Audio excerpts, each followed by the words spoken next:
નમસ્કાર દર્શક મિત્રો, આ એક સરસ મજાની સાંજે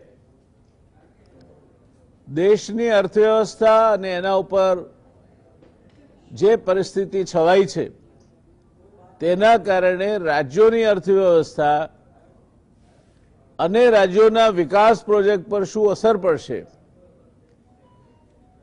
એ બાબતે ગઈકાલે વિત્તમંત્રીએ જીએસટીમાં ખાસો મોટો શોર્ટફોલ પડશે, ઘટ પડશે એની વાત કહી, તેના આધારે આજે આ ચર્ચા થવાની છે. સીધી કે આડકતરી રીતે આ એવી વાત છે કે જે સૌને સ્પર્શવાની છે, કારણ કે ક્યાંક ને ક્યાંક કાં તો નોકરીને લગતી બાબત હશે, વિકાસ રોકાશે, તો બેકારીને લગતી બાબત હશે, કે ક્યાં તો મોંઘવારીને લગતી બાબત હશે, કારણ કે પુરવઠો ઘટે અથવા તો પૈસાનો પુરવઠો ઘટે. આ બધી બાબતો તમારા મારા રોજિંદા જીવન માટે અગત્યની છે. ફરી એકવાર જેની અપેક્ષા હતી તે થયું છે.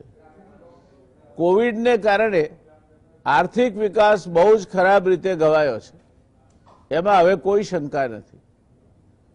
આઝાદી પછી 1957-58, 1965-66, 72-73 અને 1979-80ના વર્ષોમાં જીડીપી વિકાસનો દર નકારાત્મક રહ્યો હતો.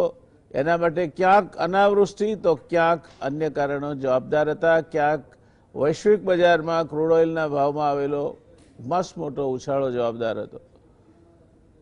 પણ અત્યારની પરિસ્થિતિ જ્યારે હજુ કોવિડ વધતો જાય છે, આજે એણે દિવસના 75,000 જેટલા સંક્રમિત કિસ્સા વડે એ હદને પણ હવે વટાવી દીધી છે. કલ્પના તો એવી છે કે આવનાર 10 દિવસમાં આપણે ન ધાર્યો હોય એવો આંકડો પણ વિક્રમી આંકડા તરીકે કોવિડ સંક્રમિતોનો વટાવી દે તો નવાઈ પામવા જેવું નહીં હોય. અને એટલે અર્થવ્યવસ્થામાં આજે ચોથું સ્ટાર્ટઅપ જાહેર થયું છે. ઘણી બધી છૂટછાટો મુકાવાની છે, મંદિરો ખુલવાના છે, 101 માણસો હાજર હોય ત્યાં સુધી દર્શન અથવા તો ગેટ ટુગેધર કે રેલીને છૂટ મળશે એવા ફેરફારો હવે જાહેર કરવામાં આવ્યા છે. એમ ધીરે ધીરે મુક્તિ અપાતી જાય છે અને ધીરે ધીરે કોવિડના કેસ પણ રોજની એની સરેરાશ જે છે તેને વટાવીને આગળ વધતા જાય છે. સાચા અર્થમાં મને લાગે છે નિર્મલા સીતારામને કહ્યું કે this is an act of God, કારણ કે ભગવાન સિવાય એને કોઈ સમજી શકતું નથી કે આ કઈ દિશામાં જઈ રહ્યું છે નાવડું. આઝાદ ભારતમાં પહેલી વાર 2020-21ના નાણાકીય વર્ષમાં જીડીપી ગ્રોથ નકારાત્મક રહેશે એવું શ્રેયાન અર્થશાસ્ત્રી ડોક્ટર બકુલભાઈ ધોળકિયા, જે આજના એક પેનલિસ્ટ છે, તેણે ઘણા વખતથી કહ્યું છે. અને એટલે કેન્દ્રીય નાણામંત્રીની કબૂલાત જે મુજબ જીએસટી કલેક્શન ચાલુ નાણાકીય વર્ષ 2020-21માં અંદાજ કરતા 2.35 લાખ કરોડ ઓછું રહે એવી જે વાત છે તે લગભગ અપેક્ષિત હતું. બકુલભાઈએ મને લાગે છે કે 4 અઠવાડિયા પહેલા કહ્યું હતું કે આ જે જીડીપી વિકાસ દરની આપણે વાત કરીએ છીએ એ કમસે કમ 2020ના વર્ષને તો આપણે ભૂલી જ જવાનું છે. 2021નું ફાઇનાન્શિયલ યર 21-22નું શરૂ થાય પછી એમાં કંઈક આપણને તેજી આવતી દેખાય એવી શક્યતાઓ બની શકે. હમણાં એક રેટિંગ એજન્સીએ કહ્યું છે કે બીજા ક્વાર્ટરમાં, બીજા અર્ધવાર્ષિકીમાં કદાચ આપણે સારા સમાચાર જોઈ શકીશું, પણ આશા ઓછી છે. આ જાહેરાત બાદ હવેનો પ્રશ્ન રાજ્યોએ કેન્દ્ર સરકાર પાસેથી થનાર જીએસટી મહેસૂલી આવકનો ઘટાડો કઈ રીતે સરભર કરવો એનું આયોજન કરવા પૂરતો જ એમની પાસે વિકલ્પ છે. કેન્દ્ર સરકાર એમાં પોતે લોન લે અને રાજ્યોને ઘટાડો સરભર કરી આપે એવી જે બધા રાજ્યોની માગણી હતી એની સાથે સંમત થઈ નથી. અને એટલે આ ઘટ રાજ્યોએ પોતપોતાની રીતે ભરવી પડે તે પ્રકારની પરિસ્થિતિનું નિર્માણ થશે. મહેસૂલ સચિવ અજય પાંડે જીએસટી કાઉન્સિલની 41મી બેઠક પછી થયેલા નિર્ણયોની માહિતી આપતા પ્રામાણિકપણે કબૂલાત કરી છે કે વિશ્વના અન્ય દેશોની માફક ભારતનું અર્થતંત્ર પણ અસાધારણ કુદરતી આપત્તિઓનો સામનો કરી રહ્યું છે. બહુ સાચી વાત છે. આપણે મહેસૂલ સચિવ અજય પાંડેની જે સ્પષ્ટતા છે એને આવકારીએ, પણ ચાલુ નાણાકીય વર્ષમાં ક્ષતિપૂર્તિ તરીકે 3 લાખ કરોડની જરૂર પડશે. એમાંથી માત્ર 65,000 કરોડ રૂપિયાની ભરપાઈ જીએસટી હેઠળ લગાવેલ કમ્પેન્સેશન સેસથી થશે એવું પણ શ્રીમાન પાંડેએ કહ્યું છે. એટલે દર્શક મિત્રો, ચાલુ વર્ષની મહેસૂલી ખાધમાં 2.35 લાખ કરોડની ઘટ થશે, જે ગુજરાતના કુલ અંદાજપત્ર કરતા થોડી વધારે છે. હવે અજય પાંડે કહે છે કે માત્ર 97,000 કરોડની ઘટ જીએસટીને કારણે આવી છે. પછી એમાં 2 ભાગ પાડ્યા કે ભાઈ જીએસટીના કારણે જ ઘટ આવી છે એવું નથી, બાકીની કોરોના વાયરસ બીમારીના કારણે આવી છે. એટલે જીએસટીની ઘટનું બીજું એક કારણ કોરોના વાયરસની બીમારી છે, અને એક નોર્મલ, કારણ કે છેલ્લા 6 ક્વાર્ટરથી આપણો જીડીપી ગ્રોથ નકારાત્મક હતો, એટલે એક પ્રક્રિયા એ ચાલતી હતી. એમાં પડતા ઉપર પાટુની જેમ કોવિડ આવીને પછડાયો, એટલે 2 ભાગ એમણે પાડ્યા. એટલે 97,000 કરોડની ઘટ જીએસટીના કારણે આવી છે અને બાકીની કોરોના વાયરસની બીમારીને કારણે આવી છે. એટલે રાજ્યોએ ભારત સરકાર પાસે માત્ર 97,000 કરોડ રૂપિયા જ લેવાના બાકી નીકળે છે. બાકીનાને તમારે તમારી રીતે પેલો તુમ સબ સબકી સંભાલ્યો, મેં મેરી ફોડતા હું, તમારે તમારી રીતે તમારી અર્થવ્યવસ્થાની માટકી ફોડવાની છે. આ વાત બહુ ક્લેરિટી સાથે કહીને 2 ભાગ પાડ્યા એમણે કે કોવિડના કારણે અને કોવિડ વગર. કોવિડના કારણે જે ઘટ આવી છે એ પૂરતી જ કેન્દ્ર સરકાર કંઈક કરશે, બાકી તમારે તમારી રીતે તમારા અર્થવ્યવસ્થાના બંને પલડા બેલેન્સ કરવાના છે. ગુજરાતની વાત ઉપર આવીએ દોસ્તો. કેન્દ્ર સરકારે માર્ચ 2020 સુધી લેવાના થતા 16,000 કરોડ રૂપિયા ચૂકવી દીધા છે. ચાલુ સાલે 20,000 કરોડની ઘટ પડવાનો અંદાજ હતો, પણ વિશ્વાસપાત્ર સૂત્રો પાસેથી જાણવા મળ્યા મુજબ આ ઘટ હવે 35,000 કરોડને વટાવી જાય તો નવાઈ પામવા જેવું નહીં હોય. તો આ વધારાની ઘટ જે ઊભી થશે, અને હજુ કંઈક સરકાર પાસેથી, ભારત સરકાર પાસેથી પણ પૈસા લેવાના બાકી હશે, તો રાજ્ય સરકાર પોતાનું જે બેલેન્સ છે, જે પોતાનું અંદાજપત્રમાં જે જોગવાઈઓ છે એ કઈ રીતે કરશે. એમાં એક બહુ મોટો ખર્ચો, લગભગ 50,000 કરોડ કરતાં વધારે, એ તો પગારનો ખર્ચો છે. પગારની સાથે જોડાયેલી બીજી કેટલીક વસ્તુઓ જે ફરજિયાત રાજ્ય સરકારે કરવાની છે જોડીએ તો લગભગ વ્યાજની જોગવાઈઓ, લોન પૂરી થતી હોય એની ભરપાઈની જોગવાઈઓ, તો 1 લાખ કરોડ રૂપિયા જેટલો ખર્ચો રાજ્ય સરકારને ફરજિયાત એમના માથે લખાઈ ચૂકેલો ખર્ચો છે. રાજ્ય સરકારને ક્યાંય વિકલ્પ નથી કે આમથી તેમ થાય. તો શું કરવાનું? તો આ માટે 2 વિકલ્પ સૂચવવામાં આવ્યા છે.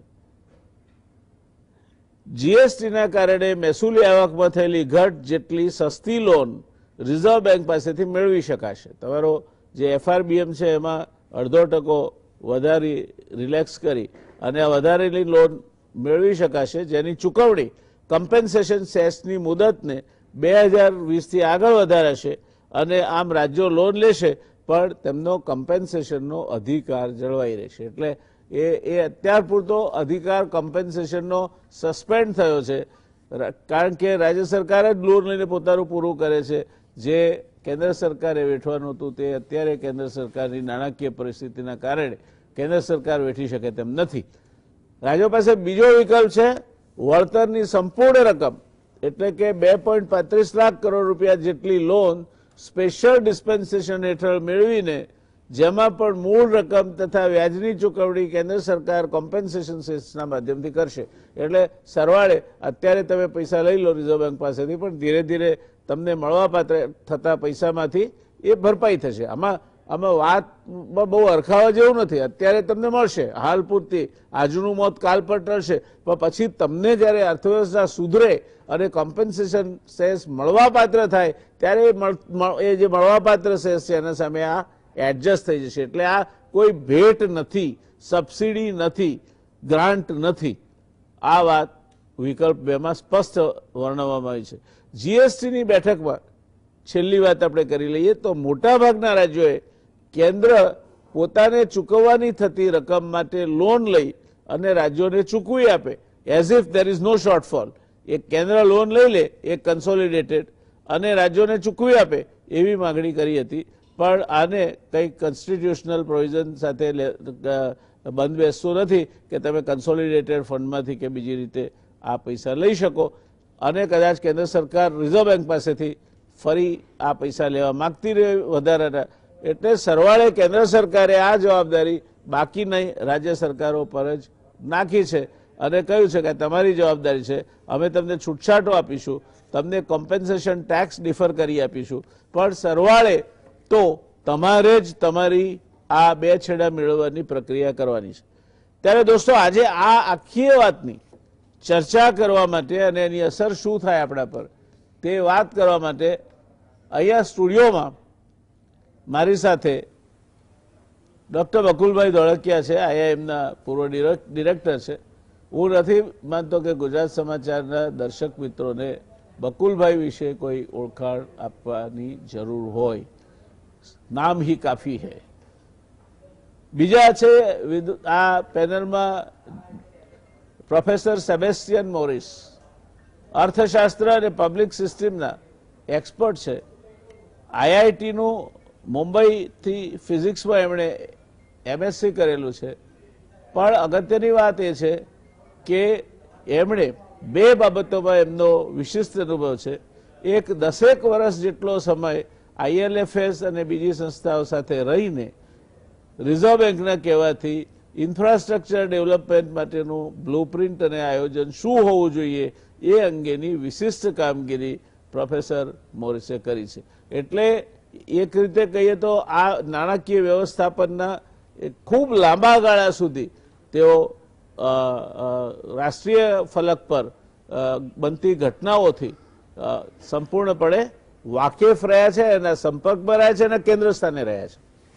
અને બીજું, પ્રોફેસર બકુલભાઈ ધોળકિયા જ્યારે આઈઆઈએમમાં હતા ત્યારે એમણે ડિરેક્ટર તરીકે એક નવું ઇનિશિયેટિવ અથવા એક નવો પહેલ કરી હતી કે જે સર્વિસ ઓફિસર છે, આઈએએસ છે, આઈઆરએસ છે, ઇન્ડિયન અકાઉન્ટ સર્વિસીસ છે, આ અધિકારીઓને એક ઇન્ટેન્સિવ ટ્રેનિંગ 1 વર્ષની મળે તે માટેનો એક કાર્યક્રમ આઈઆઈએમએ શરૂ કરેલો. આઈઆઈએમ અમદાવાદે પ્રોફેસર મોરિસ એના કોઓર્ડિનેટર હતા. એટલે આઈએએસ અધિકારી એમની જે વિચારવાની રીત, એમના જ્ઞાનનું ફલક, એ બધાના સાથે ખૂબ નજદીકથી જોડાવાનું પ્રોફેસર મોરિસને બન્યું. અને એટલે મારા મત પ્રમાણે આજના વિષય માટે આ પેનલ પર એ જોડાયા એ દર્શક મિત્રો આપણા માટે સદભાગ્યની વાત છે.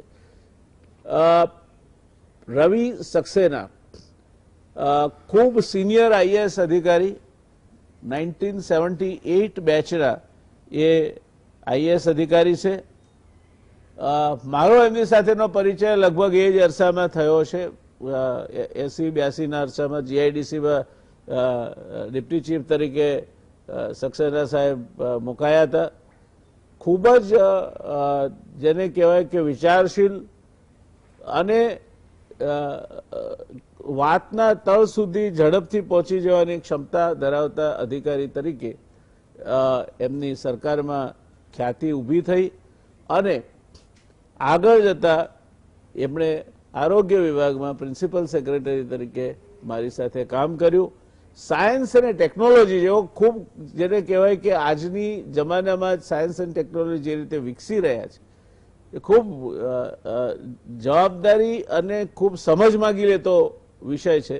એ વિષયને લગતા ખાતામાં એડિશનલ ચીફ સેક્રેટરી તરીકે સાયન્સ એન્ડ ટેકનોલોજી વિભાગને એમણે એક ખૂબ સરસ પુશ આપ્યો, જેનો હું સાક્ષી છું. રવિ સક્સેના સરકારમાં રહ્યા ત્યાં સુધી એક ખૂબ જ દક્ષ અને આમ હોવા છતાં પણ હસમુખા અધિકારી તરીકે કામને માથે બોજો માથે ન ચડે, પણ બધાની સાથે હળી મળીને કામ કરાવી શકવાની ક્ષમતાવાળા અધિકારી તરીકે મેં એમને જોયા છે. આ ત્રણેય વિદ્વાન પેનલિસ્ટનું ગુજરાત સમાચાર ટેલિવિઝન પર સ્વાગત છે.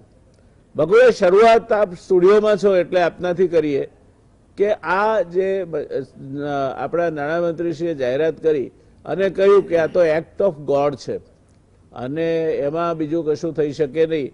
એમની ગઈકાલની વાતો નાણામંત્રી કરતા ફિલોસોફર તરીકેની વધારે હતી એવું નથી લાગતું આપને?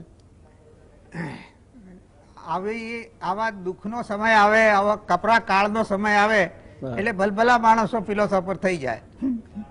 અત્યારના લોકડાઉનમાં ઘરે બેઠેલા મોટા ભાગના માણસો ફિલોસોફર જ થઈ ગયા છે. એટલે આ કઈ નવાઈની વાત છે નહીં. પણ આમાં પ્રશ્ન એ છે કે આ corona virus A act of God છે કે શું છે એની ડિસ્કશનમાં ઉતરવાની જરૂર નથી.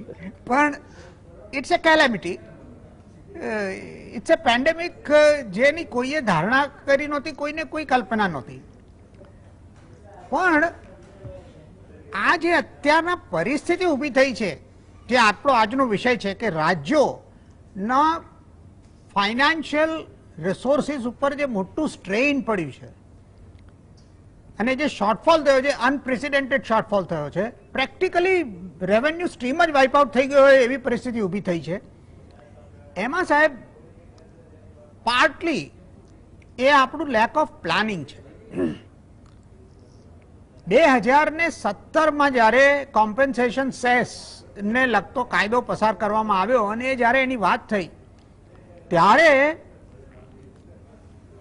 રાજ્યોનું ટેક્સ રેવન્યુ જીએસટી ના કોન્ટેક્સમાં એન્યુઅલ ગ્રોથ 14% હશે એવી ધારણા કરવામાં આવી. એટલે વર્ષો વર્ષ જો 14%થી ઓછું ગ્રો થાય તો ડિફરન્સ તમને કોમ્પન્સેશન તરીકે આપવામાં આવશે. હવે સાહેબ મને નવાઈ એ લાગે છે કે જ્યારે આ વસ્તુ રેકમેન્ડ કરવામાં આવી ત્યારે એનું ધ્યાન કેમ નહીં રાખવામાં આવ્યું કે દરેક વર્ષે દેશનો નોમિનલ જીડીપી ગ્રોથ જુદો જુદો હોય છે. એટલે ધારો કે કોઈ બેસિસ લેવો તો નોમિનલ જીડીપી ગ્રોથનો બેસિસ લેવો જોઈએ, જે કોઈક વર્ષે 10% હોય, કોઈ વર્ષે 12% હોય, કોઈ વર્ષે 15% પણ હોય. પણ તમે રિગાર્ડલેસ of GDP growth 14%નું growth assure કરી દીધો સ્ટેટ્સને. એ વખતે તમે એક્ટ ઓફ ગોડ વિશે વિચાર્યું નહીં કે શું થઈ શકે? અને બીજું કે 2008ના ગ્લોબલ રિસેશનનો અનુભવ આપણી સામે હતો, એવું નથી કે આપણી સામે નહોતો. એટલે સાહેબ આમાં દૂરદર્શિતાનો અભાવ હતો અને એ દૂરદર્શિતાના અભાવને કારણે આપણે આ પરિસ્થિતિ. અને બીજું કે આ વન સાઇઝ ફિટ્સ ઓલનો જે કોન્સેપ્ટ છે એ નકામો છે. આપણને ખબર છે કે આપણા દેશમાં બધા રાજ્યો સેમ રેટે ગ્રો થતા નથી. Different states grow at different rates. હવે તમે 14% બધાને એશ્યોર કરી દીધું. સો વેલ પરફોર્મિંગ સ્ટેટ્સ કે જેમના જીડીપી ગ્રોથ સારા રહ્યા છે એમને કોમ્પન્સેશન ના મળે. જેમ કે ગુજરાતને 2017, 18 અને 18-19માં કોઈ કોમ્પન્સેશન ના મળ્યું કારણ કે આપણો ગ્રોથ રેટ 14% હતો. That is because we were doing very well. અને જે રાજ્યોનો પરફોર્મન્સ સારો નહોતો એમને કોમ્પન્સેશન મળ્યું. એટલે સાહેબ આમાં there are lot of loopholes.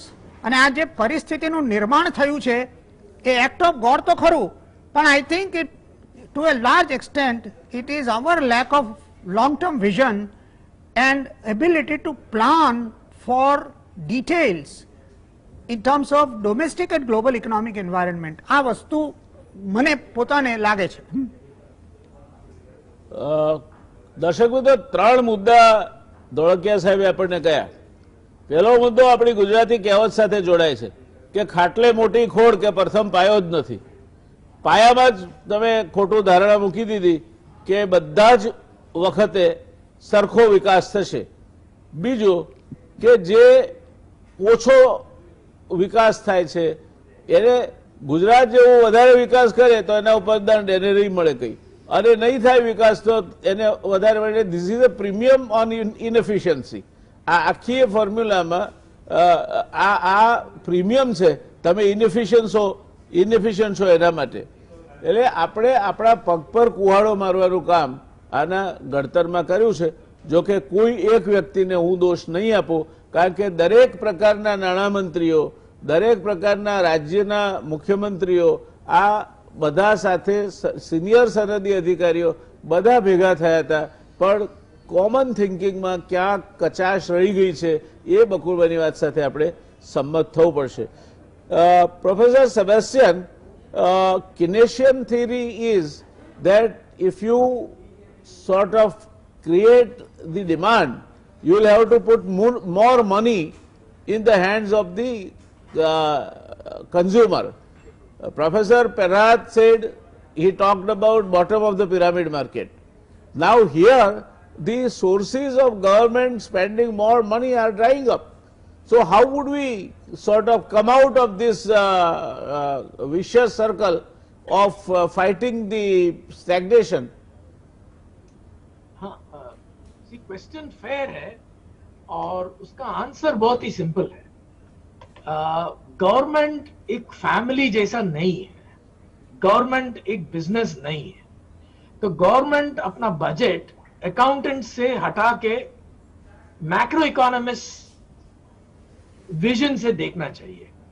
तो ये जो स्टेटमेंट आप सुनते रहते हैं कि where is the fiscal space, where is the resources, where are the resources, ये गलत है. ये ठीक है कुछ हाउस होल्ड के लिए. अभी ऐसी स्थिति में मैं क्या कहूंगा कोई हाउस होल्ड को कि आप टाइटन करो belt, spend less and so on. लेकिन अगर गवर्नमेंट मुझे बुलाए तो मैं क्या बोलेगा, स्पेंड करो, क्योंकि स्पेंडिंग मल्टीप्लायर इफेक्ट है. और कैसे स्पेंड करना है, दो तरीका का है. गवर्नमेंट को बोरो करके स्पेंड करना है, लेकिन आरबीआई को क्या करना है कि इंटरेस्ट रेट को नीचे गिराना है. अब तक वो सक्सीड नहीं किया. Interest rate on long term bonds को करीब 4, 4.5, 5% के अंदर लेके आना है और उस रेट पर गवर्नमेंट को बोरो करके स्पेंड करना है और अच्छी तरफ से स्पेंड करना है. मेरा एस्टिमेट है कि मिनिमम जब कोविड स्ट्राइक हो गया कुछ 2.5 to 3% of GDP central government को करना चाहिए. लेकिन उन्होंने अब तक जो किया है 1% से कम है. ये इसका मतलब क्या हुआ है कि अभी अगर रिवाइव करना है तो उनको 3% पे नहीं होगा, 6% से ज्यादा जाना पड़ेगा अभी. और अगर नहीं किया अभी तो हमारा जीडीपी करीब -8 to -11% तक गिर जाएगा. अभी ये जो मामला है ये स्टेट गवर्नमेंट्स का नहीं है, क्योंकि ये फाइनेंस रेज करना, क्योंकि ये सेंट्रल गवर्नमेंट का है. Centre can print money, centre can raise the taxes. अभी ये करना है, लेकिन अगर नहीं करने से India will be taken back at least 10 years. Okay. और सबसे ज्यादा नुकसान मैं बता रहा हूं गुजरात का होगा, उसके बाद तमिलनाडु का होगा और उसके बाद शायद महाराष्ट्र का होगा. लेकिन गुजरात और तमिलनाडु और छत्तीसगढ़, इनका जो industrially oriented, production oriented states थे, जो बहुत ही कंट्रीब्यूट कर रहा था हमारे देश का, उनका बहुत ज्यादा नुकसान होगा. और इसका और भी एक कारण है, ये जो जीएसटी है ये बहुत अच्छा टैक्स है, लेकिन इसको समझना है कि ये डेस्टिनेशन बेस्ड टैक्स है. हाँ, तो इसका मतलब क्या है कि हम अगर गुजरात में एक पूरा कार तैयार किया और दिल्ली वालों ने खरीद लिया, हाँ, तो पूरा टैक्स उनको जाता है. तो स्टेट जैसे दिल्ली है, केरल है, ये आराम से बैठ के एंजॉय कर सकते हैं क्योंकि they are consumption oriented states. लेकिन हमारा देश ऐसा अभी तक पहुंचा नहीं है कि हम सब कंजम्पशन करते रहे. अभी बहुत चलना है और बहुत डेवलप करना है, तो बहुत इन्वेस्टमेंट्स करना है. और ये गुजरात नहीं करने से, तमिलनाडु नहीं करने से, महाराष्ट्र नहीं करने से कौन से स्टेट करेगी? तो इसके लिए क्या है कि आप जब जीएसटी किया था एक रूल तैयार करना है कि वो जो जीएसटी सेंटर कलेक्ट करता है उससे upfront about 25 to 30% production basis पे जाना चाहिए. उसके बाद ही उसको फिस्कल डेवल्यूशन पे जाएगा. ये बहुत इंपॉर्टेंट है, ये नहीं किया गया, ये पहले का गलती है. ओके. और जैसे बकुल भाई ने भी कहा और भी गलतियां हैं. ओके. ये किसने बोला कि 14% कम वॉट में हम नॉमिनल जीडीपी के without looking at nominal GDP हम कर देंगे, ये गलत था। ओके, तो अभी ये जो कंजम्पशन स्टेट्स है वो बैठ के सब शट डाउन करेंगे, लेकिन हमें पैसा दे दो सेंटर से। तो सेंटर क्रिएटेड दिस प्रॉब्लम। तो अभी क्या करना है, centre has to get beyond ये जो बनिया का, आई मीन जो खाता लिखने वाला का है वैसे नहीं देखना है, फैमिली बजट की तरफ नहीं देखना है, इसको इसको पूरा इकोनॉमिस्ट जैसा देखना है, और फिर तो फिस्कल रिसोर्सेस सब है, और अगर नहीं करने से वो वर्स एंड वर्स और भी नीचे चले जाएगा। ये तो सबको, ये तो कोई भी इकोनॉमिस्ट बोल सकता है। अभी ऐसा सिचुएशन आ गया है कि हर एक इकोनॉमिस्ट यही बोलेगा, वो केनेशियन हो, मॉनेटरिस्ट हो, सब कुछ। लेकिन गवर्नमेंट क्या सोच रहा है कि वो beyond the laws of economics. ये बहुत ही शर्मिंदा की बात है। ये गवर्नमेंट को सोचना है कि वो इकोनॉमिस्ट है, वो अकाउंटेंट नहीं है, ऑडिटर नहीं है। यही बेसिक प्रॉब्लम है। जी, धन्यवाद सर। आपने काफी चीजों पे बहुत अच्छी तरह से फोकस करके ये पूरा प्रॉब्लम का जड़ कहाँ है, आपने और बकुल भाई ने उसको अच्छी तरह डिफाइन किया है। દર્શક મિત્રો, એક નાનકડો કમર્શિયલ બ્રેક માટે રોકાઈશું આપણે અહીંયા, અને પછી સીધા જઈશું રવિભાઈ પાસે. નમસ્કાર દર્શક મિત્રો, બ્રેક બાદ ફરી એકવાર આપનું સ્વાગત છે. ચર્ચા અત્યારે એના અત્યંત રસપ્રદ તબક્કે આગળ વધી રહી છે. પ્રોફેસર મોરિસ સાહેબે બે ખૂબ અગત્યના મુદ્દા કહ્યા. એક તો સરકારે સરકારની રીતે વિચારવું જોઈએ.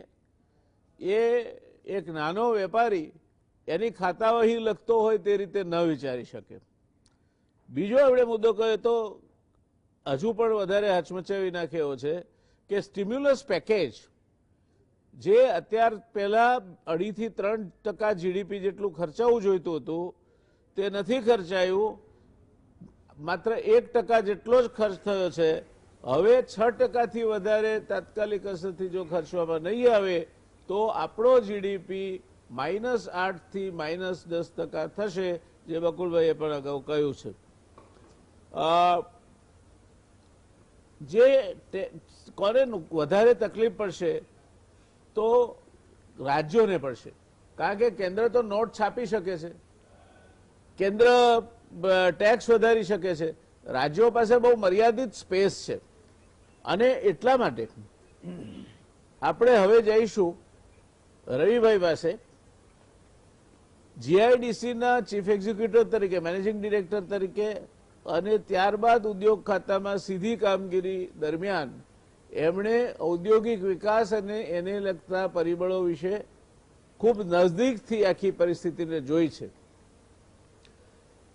રવિ, આ પરિસ્થિતિમાં after listening to both the professors, आप क्या कहना चाहेंगे कि ये किस दिशा में जा रहा है? एक्ट ऑफ गॉड कहाँ ले जाएगा हमें? Whether there will be God to save us और ultimately God knows the best, जो गुजराती में આપણે કહીએ છીએ, રામ બોલો ભાઈ રામ.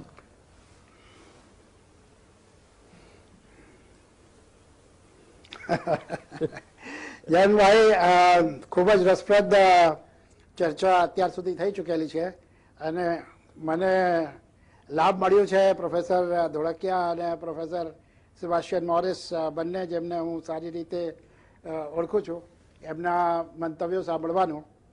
એક વાત હું આપણે યાદ અપાવડાવું કે આ જીએસટી બિલ ઘણા વખતથી, યુપીએના વખતથી ચાલતું હતું, પણ સ્વીકૃતિના અભાવે આ એક નેશનલ યુનિટી માટેનો એક કાયદો એ પાસ કરવાનું જ્યારે શક્ય નહોતું, ત્યારે જે ઇન્સેન્ટિવ રાજ્યો માટે એમાં નાખવામાં આવેલો એ 14%નું ગેપ જે છે એને કોમ્પન્સેશન આપવા માટે આપવાનું કરીને, અને એ ઇન્સેન્ટિવ સેસમાંથી અપાશે, અને એ 5 વર્ષની યોજના પછીના જે સેસ થશે એમાંથી પણ અપાશે.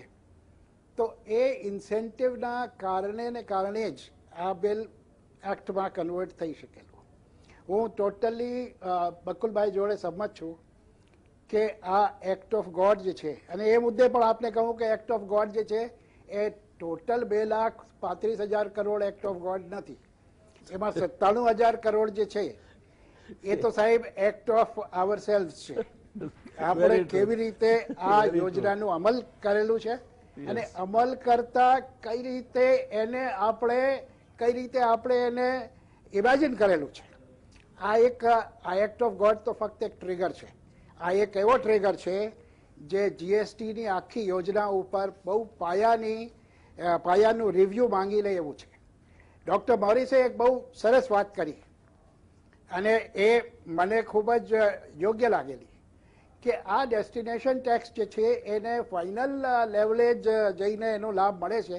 એમાં મેન્યુફેક્ચરિંગ સ્ટેટ્સ જે છે ગુજરાત, મહારાષ્ટ્ર, તમિલનાડુ, આ ત્રણેય સ્ટેટ્સ માટે ખાસ વિચારવામાં નહીં આવે તો મેન્યુફેક્ચરિંગ માટેનો ઇન્સેન્ટિવ રાજ્યો માટે એક પ્રશ્નાર્થ બની રહેશે. એટલે પહેલી વાત એ છે કે આ તો એક્ટ ઓફ ગોડ 2,35,000માંથી 97,000 બાદ કરીએ એટલું છે. અને એ એક્ટ ઓફ ગોડ પણ જેમ ડૉક્ટર ધોળકિયાએ કીધું કે કઈ ટાઈમ ગાળો એવો હોય છે જેમાં કે 1 કે 2 વખત એક્ટ ઓફ ગોડ નથી હોતું. આજે અમેરિકામાં લવરા છે, એ રીતે ત્યાં કેલિફોર્નિયામાં આગ લાગે છે અને એ એક્ટ ઓફ ગોડ પણ એટલા જ રાબેતાથી આવે છે જેટલા રાબેતાથી ડેવલપમેન્ટ બીજી બધી પ્રક્રિયાઓ થાય છે. ત્યારે એનું પ્રોવિઝન નહીં કરવાનું અને પ્રલોભનોને 14% સુધી લઈ જવાનું, આ મુદ્દાઓ. અને ત્રીજું કે મેન્યુફેક્ચરિંગનો એક તબક્કો વચ્ચે નહીં આપવાનો. આ ત્રણેય મુદ્દાઓ એવા છે જે પુનર્વિચારણા માંગી લે છે અને આ એક એવો કાયદો છે જે દેશની એકતા અખંડતા માટે ખૂબ જ અગત્યનું છે. એટલે જે કાઉન્સિલની મિટિંગ હમણાં થઈ અને એમાં સાહેબ હજુ ફાઇનલ નિર્ણય આવવાનું બાકી છે. કેન્દ્ર સરકારનું મંતવ્ય એવું છે કે રાજ્ય સરકારો પોતપોતાના બોન્ડ્સ માર્કેટમાં મૂવ કરે અને આરબીઆઈ એને મોનેટાઇઝ કરે. અને રાજ્યોએ એમ કીધું કે આ બધું જે છે એ સેન્ટ્રલ ગવર્મેન્ટે કરવો જોઈએ અને એમાં હું રાજ્ય સરકારોના જે મંતવ્ય છે એનાથી પૂરેપૂરી રીતે સહમત છું કે આ જે કામગીરી છે મોનેટાઇઝ તો થશે જ.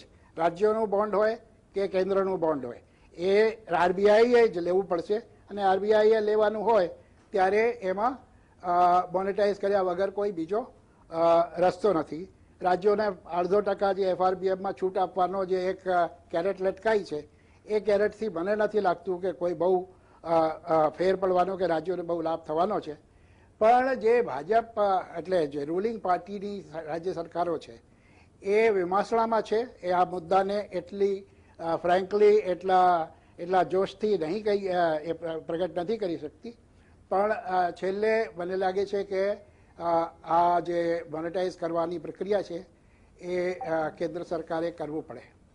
હવે આવીએ આપણે ગુજરાત રાજ્યની પરિસ્થિતિની જે આપણે વાત કરી તો આપણે જોયું કે આ 3-4 મહિનાનું લોકડાઉન જે છે એમાં આપણી સ્ટોક માર્કેટો કેવી રીતે ચાલેલી છે અને વિશ્વની સ્ટોક માર્કેટ્સ કેવી રીતે ચાલેલી છે અને એનું જે એનાલિસિસ છે એ એનાલિસિસ એ કહે છે કે આમાં સાહેબ મોટા ભાગના જે આજે સ્ટોક માર્કેટમાં જે જુવાળ આવેલો છે એ રિટેલ ઇન્વેસ્ટરનો છે અને આ લિક્વિડિટી રિટેલ ઇન્વેસ્ટર પાસે છે. અને જે મેન્યુફેક્ચરિંગ પ્રોસેસ બંધ થયું કદાચ એની જે આ કેપિટલ હોય છે વર્કિંગ કેપિટલ જે છે એ વર્કિંગ કેપિટલ કોઈ રીતે લિક્વિડિટીમાં કન્વર્ટ થઈને કેપિટલ માર્કેટ્સમાં આવેલી હોય એવું બને. અને એવી પરિસ્થિતિઓમાં કોઈ પણ બોન્ડ જે છે સરકારી જે હું તો એવી રીતે ઇમેજિન કરતો હતો કે કોઈ 6%નું ટેક્સ ફ્રી બોન્ડ આવતો હોય કોઈ પણ રાજ્યનું તો એ લોકો સાહેબ દોડીને લે કેમ કે 6% ટેક્સ ફ્રી તો બહુ સરસ કહેવાય, 5% ટેક્સ ફ્રી બહુ સરસ કહેવાય. એ લિક્વિડિટી છે આજે આ લોકડાઉન પીરિયડમાં આવેલી છે. અને બીજું મારું એવું અવલોકન છે કે જે રિકવરીની પ્રોસેસ છે it is starting with vengeance. I have heard a number of manufacturing leaders of the country on the financial TV channels and they've all said that recovery is taking shape fast. So while you know જે મને જે મારા sources પ્રમાણે જે માહિતી છે એમાં જે ગુજરાત રાજ્યનું 56,000 કરોડનું જીએસટીના એસ્ટિમેટ્સ હતા એમાં અત્યારે રિવાઇઝડ એસ્ટિમેટ્સ તો ફોર્મલી નથી બનાવાયા, એ તો નવેમ્બરમાં થશે. પણ આજની તારીખે 50% ઓછું થશે એવી માન્યતા સરકારમાં કેટલાક કોર્નર્સમાં પ્રવર્તે છે. એટલે લગભગ 28,000 કરોડનો એ ઘાટો પડશે. અત્યારના આંકડાઓ પ્રમાણે અત્યારના એસેસમેન્ટ પ્રમાણે હા પડશે. અને જીડીપી જે 10-11% સુધી ગ્રોથ આપણને જે મળતી હતી એની સામે ઓછામાં ઓછી 2 કે 3% માઇનસમાં જાય એવી માન્યતા પ્રવર્તે છે. એટલે ઓવરઓલ 12થી 14% જીડીપી ઓછું થાય એવી અત્યારની માન્યતાઓ છે. અને એવામાં ગુજરાત રાજ્યને ખૂબ જ કઠણ સંજોગોમાંથી પસાર થવું પડે એ શક્યતા છે. સિવાય કે જે ગ્રોથ છે after the lockdown is over, અને એમ માનવામાં આવી રહ્યું છે કે લગભગ આ સપ્ટેમ્બર મહિના પછી મોટા ભાગની જે પરિસ્થિતિઓ છે એ સામાન્ય થઈ જશે. અને ગુજરાતની મેન્યુફેક્ચરિંગ એક્ટિવિટીનું જે નાનકડું થોડું ઘણું અવલોકન મને થાય છે મિત્રો જોડે વાત કરવાથી અથવા તો જે લોકો જોડે જુદા સંપર્કો છે એના પ્રમાણે, તો હું જોઉં છું કે manufacturing activity is going to resume pretty well, and manufacturing states would stand to be in better stead compared to other states insofar as the loss to GDP is concerned. તો એ પ્રમાણે હું સમજુ છું કે પરિસ્થિતિ કદાચ એટલી ખરાબ ના હોય જેટલી અત્યારે આપણે જેટલી માન્યતાઓ છે. પણ જે ઘટ છે જીએસટીની અને જે કોમ્પેન્સેશનની વાત છે એમાં મારું સ્પષ્ટ મંતવ્ય છે કે કેન્દ્ર સરકારે મોનેટાઇઝેશન આરબીઆઈ થકી કરીને અને રાજ્યોની ભરપાઈ કરવી જોઈએ. જો કે 14% ના થઈ શકે તો જીએસટી કાઉન્સિલમાં ફરી ચર્ચા કરીને આના ઉપર પુનર્વિચારણા થઈ શકે. પ્રમાણમાં કેટલી થવી જોઈએ એના માટે થઈ શકે ચર્ચા. અને બીજું કે આ જે એક ટ્રિગર આવ્યું છે જેને એક્ટ ઓફ ગોડ કીધું છે એના અનુસંધાને જીએસટીની જે ટોટલ કલ્પના છે, જીએસટીનું જે ટોટલ સ્ટ્રક્ચર છે, માળખું છે, એને રિવ્યુમાં લેવા જોઈએ એ મારું સ્પષ્ટ અત્યારે માનવું છે. ધન્યવાદ રવિ. જય દર્શક મિત્રો, આ ત્રણેય નિષ્ણાતો એક બાબત બહુ સ્પષ્ટ રીતે કહે છે કે કેન્દ્ર સરકાર માટે આ નાણાં ઉઘરાવવા આમે જવાનું તો રિઝર્વ બેંક પાસે જ છે. કેન્દ્ર સરકાર પાસે મોરીસ સાહેબે કહ્યું તે પ્રમાણે ટેક્સ નાખવાની પણ ક્ષમતા છે. તો જે અગાઉની માગણી હતી ઘણા રાજ્યોની કે કેન્દ્ર આ જવાબદારી વહન કરે દેવું કરવાની અને એમની બાકીની જે જવાબદારી જીએસટી લગતી છે તે ફૂલફિલ કરે રાખે, એ સમાવ એ થઈ નથી, રાજ્યોએ કરવાની છે એવું વલણ રખાયું છે. ગુજરાતને લાગે વળગે છે ત્યાં સુધી Ravi, I compliment you for your frank observations કે એ આ વખતે આપણે એટલું બધું સારું વર્ષ નહીં જોઈએ. -12થી 14% જીડીપી ગુજરાતનો જાય એવી પહેલીવાર પરિસ્થિતિ આપણે જોતા હોઈશું. પણ એના કારણે રાજ્યના પાસે જે આવક થવાની તે આવકની મર્યાદા આવી જશે. અને સામે અમુક ખર્ચ એવા છે રાજ્યના કે જે 50,000 કરોડ જેટલું રાજ્યનો પગાર બિલ છે. એ ઉપરાંત જે લોનો પાકતી હોય પરત આપવાની, એના ઉપરનું વ્યાજ આપવાનું, એમાં તમારાથી ગફલત ન થાય. એટલે સરવાળે રાજ્યને 80,000થી લાખ કરોડ રૂપિયા તો એવા આવે કે જેનો બહુ ઝાઝા વિકાસના કામોમાં ઉપયોગ ના થાય. This is pre committed disposal, એ રસ્તે જ લઈ જવું પડે. અને ત્યારે આવા સંજોગોમાં આજે આ જીએસટીના કારણે જે પરિસ્થિતિ ઊભી થઈ છે તેની આઈ એન્ડોર્સ ફુલ્લી વોટ રવિ સક્સેનાએ સેડ કે રાજ્યના વિકાસ પર અસર પડશે. ને રાજ્ય સરકાર માટે નાણાં વ્યવસ્થાપન કરવું એ એક ટાઈટ રોપ જેને કહેવાય, પેલો નટ બજાણીઓ હોય એ એકદમ ચાલતો હોય બેલેન્સિંગ કરીને, તે પ્રકારની પરિસ્થિતિનું નિર્માણ થશે. ધોળકિયા સાહેબ, આપે હવે આ પહેલું રાઉન્ડ પૂરું થયું, we will be going for the quick round. એટલે આ બધી પરિસ્થિતિમાં શું લાગે છે છેવટે આ રાજ્યો ઘણા બધા નહીં કરે બોરો, અથવા તો બોરો કરવા માટે એમની ક્ષમતા નહીં હોય, તો એવું કઈ થાય કે પછી એ બાકી રહેતા હોય, જેમ અત્યારે પણ એવું છે કે જે સારું કરે એને દંડ થાય છે, એને 14% લાવે એને, અને 6% લાવે એને 8%નું ઇન્સેન્ટિવ મળે છે. તો આવું કઈ થવાની શક્યતા જુઓ છો? એવું ભૂતકાળમાં થયું છે અને ભવિષ્યમાં થતું રહેશે, એટલે એ તો શક્યતાનો પ્રશ્ન નથી, એ થવાનું જ છે. પણ the issue is not that. અત્યારના મને એ વાતનો ડર છે કે બ્લેમ ગેમ રમવાને બદલે કે અત્યારના શું થયું, કોને કારણે થયું ને એ બધું જવા દો, જે થયું તે થયું. હવે ભવિષ્યમાં આપણે શું કરવું છે એના વિશે વિચારવાનું છે, અને એમાં આવતા 6 મહિનામાં આપણે શું કરવાનું છે અને આવતા 2-3 વર્ષમાં આપણે શું કરવાનું છે એનું ડિસ્ટિંક્શન માઇન્ડમાં રાખવું જરૂરી છે. આજે જો રાજ્યની પાસે નાણાકીય સાધનો નહીં હોય તો રાજ્યનો medium term growth seriously compromise થશે. 2020-21 ની અંદર આખા દેશનું નોમિનલ જીડીપી ગ્રોથ નેગેટિવ હોવાનો છે, એ લગભગ કન્ફર્મ્ડ છે, અને એને કારણે થઈને મોટા ભાગના રાજ્યોનો નોમિનલ જીડીપી ગ્રોથ પણ નેગેટિવ હશે, એ પણ લગભગ નક્કી છે.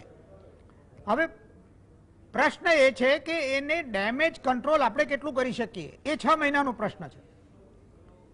પણ એ ડેમેજ કંટ્રોલ આપણે એવી રીતે કરવું પડશે કે રાજ્યની long term development prospects compromise ન થાય. સ્ટેટની ability to bounce back and achieve a high growth path, એને આપણે સસ્ટેન કરવી પડશે, અને એટલા માટે એવા પગલાં લેવા પડશે કે જેને કારણે થઈને રાજ્યનો વિકાસનો પોટેન્શિયલ એ જળવાઈ રહે. Thank you. અત્યારના એ બહુ મહત્વની વસ્તુ છે. હવે એમાં જેમ કે દાખલા તરીકે જીએસટી કાઉન્સિલના એજન્ડામાં ઘણી બધી વસ્તુ હતી. એક સિમ્પલ એલિમેન્ટ પ્રિન્સિપલ છે કે તમે શોર્ટ ટર્મ 6 મહિના માટેનો, જેમ કે તમે 6 મહિનાનું મોરેટોરિયમ આપ્યું, એવી રીતે હવે તમે એમ કહો કે ભાઈ જે મેજર સેક્ટર છે કે જેની અંદરથી જીએસટી રેવન્યુ આવે છે એમાં તમે જીએસટીમાં 50%ની રાહત આપો, એનો રેટ ઘટાડી દો. જેમ કે ઓટોમોબાઈલ સેક્ટરની અંદર 28%ને બદલે તમે 14% કે 12% કરી દો અને કહો કે આ 6 મહિના પૂરતી આ રાહત છે, તો સાહેબ લોકોની ડિમાન્ડ આવશે, ડિમાન્ડ રિવાઇવ થશે. Reduce price will attract consumer two spend. અને જો એ થશે સાહેબ તો જીએસટી રેવન્યુ આવશે. અત્યારના 28% એ કોઈ કશું ખરીદશે જ નહીં, તો જીએસટી રેવન્યુ આમે તે ઝીરો થવાનું છે. એટલે આ જે બેઝિક પ્રિન્સિપલ્સ ઓફ ઇકોનોમિક્સ છે એને એપ્લાય કરવાની જરૂર છે. ને જેમ સક્સેના સાહેબે કહ્યું એ પ્રમાણે આખા જીએસટીના માળખાને રિવ્યુ કરવાનો આ સમય છે. અને I think finance minister, rather then saying that this is an act of God and therefore I can't do anything, should utilize this as an opportunity to drive consensus about a thorough review of the GST structure. जी, thank you sir. Professor Sebastian, अगर आपको पूछा जाए कि यहां से आगे परिस्थिति तो विकट है, विकट से विकटतम जा रही है, मगर यहां से आगे अगर बाहर निकलना है हमें, तो एक बात तो आपने बहुत ठीक से बता दी कि स्टिमुलस जो है वो कम है, उसको काफी हद तक और जल्द ही बढ़ाना होगा. इसके अलावा और क्या सोचते हैं हम?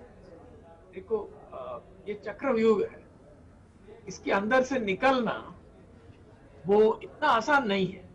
लेकिन बकुल भाई ने जो कहा है दैट इज वेरी इंपॉर्टेंट. और मैंने ये मार्च में ही कहा था कि देखो हमारे जो जीएसटी है, many of the rates, particularly जो ऑटोमोबाइल है और कंज्यूमर ड्यूरेबल है, ये अबाउ रेवेन्यू मैक्सिमाइजिंग रेट है. अगर कोविड क्राइसिस भी नहीं आया तो मैं तो कॉन्फिडेंटली कहूंगा कि अगर ऑटोमोबाइल का जीएसटी रेट आप गिरा दे तो गवर्नमेंट का कलेक्शन और भी बढ़ जाएगा. हाँ, क्योंकि उस पे elasticity, price elasticity greater than one. और ये तो श्योरली ऑटोमोबाइल सेक्टर का है, पर्टिकुलरली मोटरसाइकिल्स और लो एंड कार्स का. हाँ? तो अभी मैं क्या कहूंगा कि देखो आप ऐसे एक अनाउंसमेंट कर दो कि इन द नेक्स्ट 8 और 9 मंथ्स जो भी ऑटोमोबाइल खरीदेगा, जो भी कंज्यूमर ड्यूरेबल्स खरीदेगा, उसका जीएसटी रेट क्वार्टर हो जाएगा या हाफ हो जाएगा, और ये सिर्फ 1.5 या 1 ईयर के लिए अवेलेबल है। तो this would be a consumption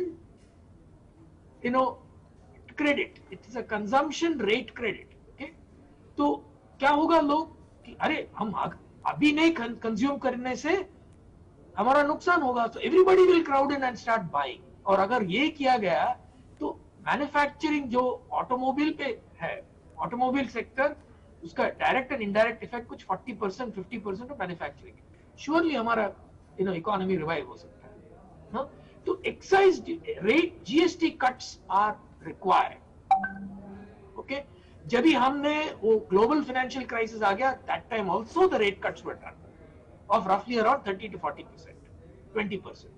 Okay, तो अभी कोई सेक्टर्स ऐसा है जिधर इवन 40% और 50% कट इज जस्टिफाइड, जैसे ऑटोमोबाइल, क्योंकि इसका प्राइस इलास्टिसिटी बहुत है और ये ड्यूरेबल है, तो बहुत ही स्पेंडिंग आएगा। ये कर सकता है। दूसरा ये है कि 1 साल के बाद, अभी तो चलेगा नहीं क्योंकि एनिमल स्पिरिट्स एकदम गिरा दिया है गवर्नमेंट ने, हाँ, लेकिन 1 साल के बाद, शायद 9 मंथ्स के बाद, if they give what is called an investment tax credit, कि आप अभी स्पेंडिंग करो कैपिटल गुड्स पे, हाँ, और आपका टैक्स बर्डन कुछ 30% ऑफ दैट यू स्पेंड निकाल दिया गया, डायरेक्ट टैक्सेस, ये बहुत ही इंपैक्ट होगा। लेकिन गवर्नमेंट ने क्या किया, ऐसे ही टैक्स कट कर दिया, डायरेक्ट टैक्सेस। ये गलती था। अभी करना है तो इन्वेस्टमेंट टैक्स क्रेडिट करो और कंजम्पशन टैक्स रिडक्शन करो for a limited period, particularly on durables जिसका revenue elasticity greater than 1 है प्राइस के हिसाब से। ये करना चाहिए और ये गवर्नमेंट कर सकता है, और अगर किया गया है तो इकोनॉमी उठेगा भी, might even end up with a positive growth। okay, but मैं तो बेट करता हूं कि गवर्नमेंट का इतना खाता के ऊपर अकाउंटिंग फ्रेमवर्क उसका इतना ज्यादा है कि वो शायद नहीं करेगा। It would be a real tragedy. Thank you, बस मैं इतना ही कहूंगा। Thanks a lot. रवि भाई, फाइनल वर्ड्स फ्रॉम यू।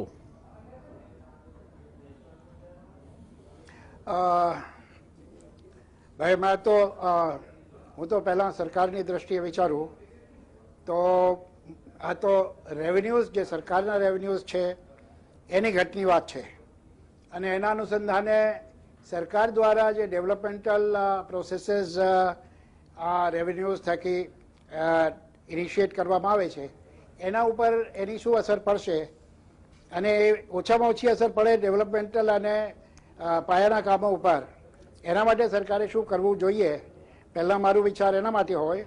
અને એમાં પહેલી વસ્તુ તો કે સરકારે પોતાના ખર્ચાઓમાં એક ઇકોનોમી ડ્રાઈવ લાવવી જોઈએ, જેમ પહેલાં પણ આપણે કેટલાક સંજોગોમાં ઇકોનોમી ડ્રાઈવ કરીને સરકારના ફજૂલના ખર્ચાઓ બધા બંધ કરેલ।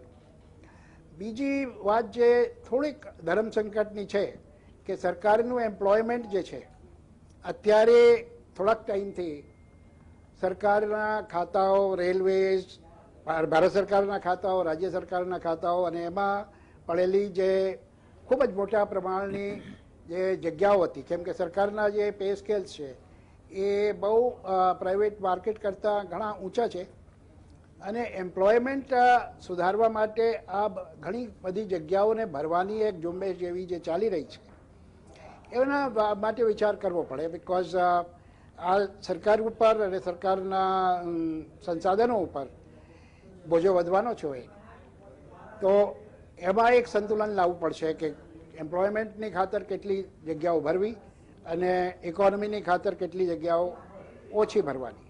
અને પછી સવાલ આવે કે જે ખર્ચમાં કાપ કરવી પડે તો કયા સેક્ટરમાં કાપ કરવાની અને કયા સેક્ટરમાં કાપ નહીં કરવાની। એમાં પણ મોટાભાગે સોશિયલ સેક્ટરનો વારો પહેલાં આવી જાય છે કાપમાં, જે ના થવા જોઈએ, ખાસ કરીને હેલ્થ અને એજ્યુકેશન જેવા સેક્ટરોમાં કાપ નહીં હોવી જોઈએ, અને જે સેક્ટર્સમાં 6 મહિના રાહ જોઈ શકાય એવામાં સરકારના ખર્ચાઓ થોડાક ઓછા કરી શકાય। પછી જે ઓવરઓલ જીડીપીની વાત છે, ઇકોનોમીની વાત છે, એમાં ડૉક્ટર ધોળકિયાએ જે વાત કરી એ ખૂબ જ મહત્ત્વની છે, અગત્યની છે, પૂરેપૂરી રીતે હું સંમત છું કે જીએસટીના રેટ્સમાં ઇન્સેન્ટિવ આપીને એને એક ઓપોર્ચ્યુનિટી તરીકે વાપરી શકાય અને એ ઓપોર્ચ્યુનિટીથી કન્ઝમ્પશન વધશે, એમાં બેમત નથી. માર્કેટમાં લિક્વિડિટી છે અને ખાસ કરીને ડૉક્ટર મોરિસે કીધું જેમ કે 4 વ્હીલરની જગ્યાએ 2 વ્હીલર ઉપર ધારો કે ઇન્સેન્ટિવ આપવામાં આવે તો અત્યારે કોવિડના ચાલતે પબ્લિક ટ્રાન્સપોર્ટેશનમાં એની વપરાશ થોડુંક ઘટશે અને સસ્તું જે પ્રાઇવેટ ટ્રાન્સપોર્ટેશન છે એ વધે. અને એ એક દાખલો છે. એ પ્રમાણે ઘણા ખરા બીજા સેક્ટર્સ અને એરિયાઝ હોય જેમાં કે જીએસટીને ઇન્સેન્ટિવ તરીકે ઓપોર્ચ્યુનિટી તરીકે યુઝ કરીને અને એ વિચારી શકાય, એનાથી જીડીપીને થોડું ઘણું ધક્કો કદાચ એનાથી લાગી શકે. અને પાયાનું જે પુનર્વિચારણા જીએસટીના માળખા ઉપર કરવાની છે એ તો કરવી જ જોઈએ. થેન્ક યુ રવિ. દર્શક મિત્રો, ત્રણેય નિષ્ણાતોના અભિપ્રાયમાં એટલું બધું સામ્ય છે કે ક્યાંક ને ક્યાંક સર્વાનુમતિ એમાંથી બહાર આવી છે. પહેલી વાત છે કે પાયામાંથી ખોટી ઇમારત ચડાઈ છે. 14% કોમ્પેન્સેશન ગમે તેટલું વર્ષ હોય, ગમે તેટલો જીડીપી ગ્રોથ હોય તો પણ એનો 14% ગ્રોથ રેટ ગણીને કોમ્પેન્સેશન આપવાની વાત પાયામાંથી પુનઃ વિચાર માંગી લે છે. જ્યાં સુધી જીએસટીનો સવાલ છે ત્યાં સુધી જીએસટી ડેસ્ટિનેશન બેઝ ટેક્સ છે એટલે ફાયદો જ્યાં ખરીદાય છે ત્યાં થાય છે, ઉત્પાદક જે રાજ્યો છે એમને નુકસાન થાય છે. એટલે ઇન્ટિરિયમ એવું કંઈક વ્યવસ્થા હોવી જોઈએ કે જે ઉત્પાદકો છે એમને એમાંથી સારો એવો ફાયદો થાય અને ઉત્પાદનને વેગ મળે. જીએસટીના દર બાબતમાં ટૂંકા ગાળામાં એક રાહત આપવી જોઈએ. જે પ્રોફેસર મોરિસે પણ કહ્યું કે જે કેપિટલ ગુડ્સ છે જે ખરીદવાની તમારે લોકોને વધારે સહુલિયત અથવા વધારે મન થાય તેવું કરવું જોઈએ અને એમાં આવકવેરામાં પણ એને રાહત મળવી જોઈએ. તો બે સાથે થઈને ડિમાન્ડ રિવાઇવલનો જે આખો પ્રોસેસ છે એમાં જઈ શકાશે. ડેવલપમેન્ટલ ખર્ચ નહીં ઘટાડો, સોશિયલ સેક્ટરનો ખર્ચ નહીં ઘટાડો, પણ રવિભાઈએ બહુ જ સાચી વાત કરી છે કે સરકારમાં જે બેફામ ખર્ચાઓ થતા હોય જ્યાં એ શક્ય હોય ઘટાડી શકાય તે ઘટાડવા. અને બીજી એમની વાત તો ખૂબ જ અગત્યની છે કે મોટા મોટા પગારો સાથેની જે પોસ્ટ ભરવાની થતી હોય એને હાલ પૂરતી એને મોકૂફ રાખી આગળ એનો રિવ્યૂ કરીને કરવી. અને છેવટે નાણામંત્રી આને એક્ટ ઓફ ગોડ કહ્યો છે. This is not act of God. આ આપણા હાથના કરેલા હૈયે વાગ્યા છે. ત્યારે આપણી આ જે ઉપાધિ છે, મુશ્કેલી છે, નાણાકીય સંકટ છે એને કઈ રીતે આપત્તિમાં બદલી શકાય અને જીએસટીના કેટલાક મૂળભૂત જે ભૂલો થઈ છે તે કઈ રીતે સુધારી શકાય એ માટે એક ટાસ્ક ફોર્સ બનાવી અને આખી વ્યવસ્થાની પુનર્વિચારણા કરવી જોઈએ. તો દર્શક મિત્રો, આ થઈ વાત આજની જીએસટીના કારણે થનાર જે પરિસ્થિતિ છે એની ઘટના કારણે ઊભી થનાર પરિસ્થિતિની. મળીશું આવતીકાલે એટલે સોમવારે ફરી એક નવા વિષય સાથે, નવી વાત લઈને, એક વિશિષ્ટ નિષ્ણાત પેનલ સાથે.